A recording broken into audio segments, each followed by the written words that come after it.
Oh, hey there. You caught me in the middle of me doing something here. My name is Uni, and welcome back to my survival series. We are here in the survival world, of course, taking down this old map wall, because I have an idea to move it downstairs into my old aquarium. Now, if you're a returning subscriber, you might know what that is, or if you're a new viewer here, you should check out the link in the description because it is pretty cool. It's early on in the series, I believe about 12 episodes long, but we're moving the map down there because we have to make room for a nice new gazebo. But before I build that, I just want to say thanks to everybody who's been watching the series, and thank you all who have clicked on this video. I just want to be thankful in general to everyone who decides to view this channel. It's pretty cool, and I appreciate you guys. So, without further ado, let's go ahead and describe what's going on here. Now, I've built a gazebo in the past, in, I want to say like in high school, I think, but it was on the KingCraft server, I believe, long time ago, and I wanted to make another one, a little bit fancier. I wanted to put some coral flowers on the outside with the waterlogged blocks, of course, to keep them all colorful and stuff. But then down below, we have to build a map room, and if I hop down here, you can check out a little sneak peek for those who haven't seen the aquarium there. We can check out where I'm going to be putting the map room, which is right over here. Now, I have a bit of an issue. There is dripstone here from the frog exhibit, so I'm going to have to make this entire wall dripstone, but we're going to be digging all this out and making a nice big map room. Going to be wall to wall to wall, and it's going to look really cool, and I'm going to have it nice and illuminated, so you'll be able to see all the little tiny details of every build we've ever made on this series. But going back up this way, we got to get started over here on the gazebo, of course, because I have to go ahead and connect all these little paths here between this going to the farm and then going down here towards our storage, of course. But without further ado, we got the music rolling in for the time lapse, so we got to get started on that right away.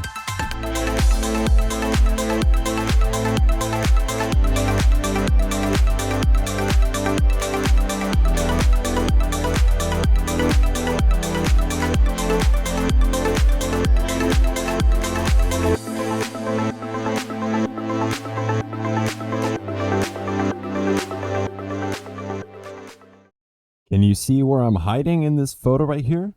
Am I behind the lantern? Am I behind the general store back there? Maybe I'm coming out of the thing over there. No, I'm just using F5. But anyways, yes, I am done with the time lapse here. Also, I put up a sign, like I said long ago, for the ski shop, which is still here. Still got some pretty cool stuff going on in there. And it's finally got a sign for the outside, exactly how I envisioned it. But here we go. This is the gazebo, and it is finally done here. A very simple little design. I went with a bold choice of this endstone bricks here because I wanted to make it look a little bit more bright with the birch wood. And then, of course, we have all of the floral coral going around the edge of this entire thing. And I've even added in some of these lights. And you know what? I actually really like these things. I kind of want to put more around the town. So in the meantime, I'm going to do that just kind of like off camera and stuff. But let's go ahead and check out what's down below because the map room, as you saw, is almost completely done. We just have one tiny little thing to worry about, and that is the maps. And here it is, the map room itself with the original map, the 4x4 area here, being right in the center, and we're going to expand it out from the left and the right, west and east, and a little bit of the south there because we wanted to get the hexagon in there. I think that's going to look really cool.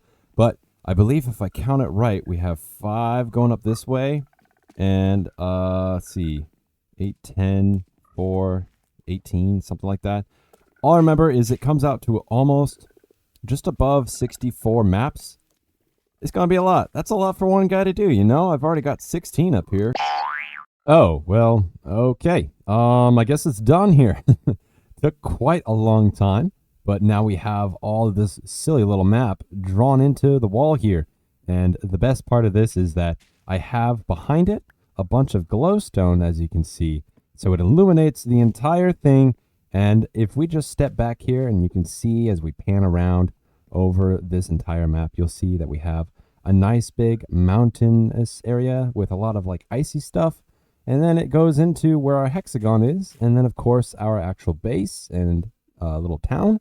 And it kind of just pans over to the other mountain range with our, like, I want to say just all the bridges that we made in the past episodes. And then there's a bunch of area that's completely untouched. And it's just kind of there. It's not really explorable. There's already just a big old ocean. But that's pretty much it for this map. And this is going to be pretty much where we will be building for the rest of the series, I think. And, I mean, of course, down here you can see that there is the peeking out portion of the geologic feature that we built a long time ago. And we are going to be building the other one eventually. It's going to be right here in this little corner. And it's going to be a really cool little area, like a kind of like an opening into this valley here. And this valley is going to get transformed as well one day. But we won't spoil too much about that because that is a bit of a big spoiler there. So now we've got some work to do. We've got some things to move around, of course, and it has to do with this weird looking little hexagon here. Now, of course, in order to get a better look at this hexagon here, we are out here at the trestle with a nice viewpoint, of course, and there is the waterfall tower in the nice foggy background. But here I have something I want to try out that I haven't done very much of, and I used to do it all the time with my KingCraft buddies, just making sure that the Q button works. There we go. Now let's get a good jumping off point. This is something I made a short of a while back where I went into a bunch of ancient cities all in one go, but here we go. Okay, so to get over there, let's just go ahead and throw it, jump, put it on. Aha, yeah, look at that. Here, let's get an instant replay. You see that? That right there is pure skill, man. Hell yeah. Okay. Anyways, in all seriousness, let's go ahead and get back to the project at hand, which is going to be moving all the stuff we had from the old storage room. We are going to be putting it now into the storage area below the waterfall tower here. And if I just hop over here, you'll see we have a drop-in area. And if we just slowly glide in, of course I have my huge bulk storage area, but then I've got all this stuff here. And this is going to be where everything is going to be moved, because I promise you now, we are actually going to be building something up on top of it here next episode. And of course I have on both sides here an even better storage area. So we have so much stuff to bring over. And I'm going to get cracking on that in just a second here. But we're just going to walk around here because I haven't been here in a while. It's actually a really cool room, and I do want to add more stuff to it. I want to make things look a lot more weathered over the time. But of course, now we actually got to move everything over here. And this is the long and tedious part. So I got all these item frames here, and I'm just going to slap them on and then fill these chests up. So here we go. Let me just turn around and then turn back. And there we go. Now we have ourselves a nice array of everything. Hopefully it's organized the way that makes sense. There's a couple of leaves here that I haven't quite collected yet, but we of course have the cherry blossom in there. We even have the new bamboo, of course. There's no actual... Oh, whoopsies. I was moving stuff around, I guess. Oh, yep. So there's no actual, like, sapling for this. I guess you could say the bamboo shoots are the sapling, but I have those over on the other side. So for now, we'll go check that out in a second. But for now, this is all the wood products. This is all the kind of like undersea stuff. There's a couple of like, random things here. Then there's a lot of stuff from the nether / purplish sort of hue going on here. This is nether stuff. This is like lighter colored bricks. Then we have some miscellaneous stuff going on here. And then a lot of like earthy, muddy brick stuff here. And then a bunch of sandy, gritty stuff over here with glass at the bottom. So that right there is all the blocks. Hopefully this is all of it. I have an entire chest here where I will be covering it in shulker boxes. Only shulker box in here now is the blue one, but the rest will become shulker boxes. So let's go to the other side and check it out. This, of course, is also the bulk area. This is all full of stuff. There's all this junk just lying around. I believe the dirt is so full, in fact, that it is actually gone all the way over here. Yeah. Oh, my God. But that'll be good for projects in the future. Now, over here, we have all of the miscellaneous items.